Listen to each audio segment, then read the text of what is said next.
Samantala, lumabas sa isang survey na halos kalahati ng Duterte supporters na karamihan ay taga Mindanao ay hindi sang-ayon sa ginawang pag-iwas ni Senator Bato de la Rosa sa NBI. Kasunod yan ng nangyaring insidente sa Senado kamakailan.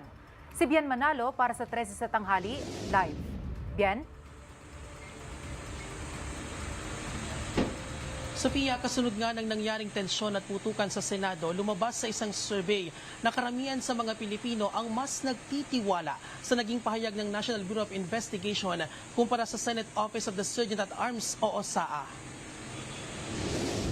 Sofia, base sa ginawang survey ng Tanghire, 37% ng mga respondents ang nagpahayag ng kanilang tiwala sa NBI, habang 31% lamang ang sa OSAA.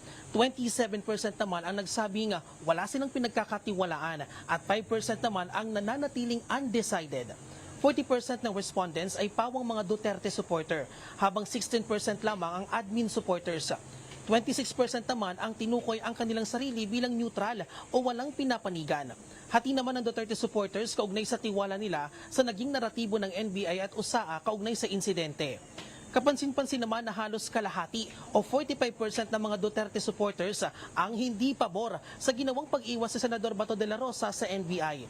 Ginawang survey noong May 15 hanggang May 16, ilang araw matapos ang Senate incident.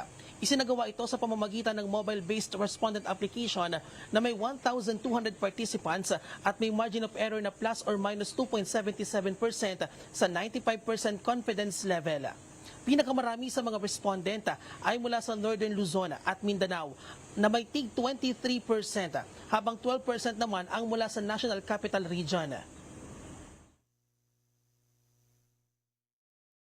Sa isang demokrasya, ang suporta ng mamamayan ay dapat igalang.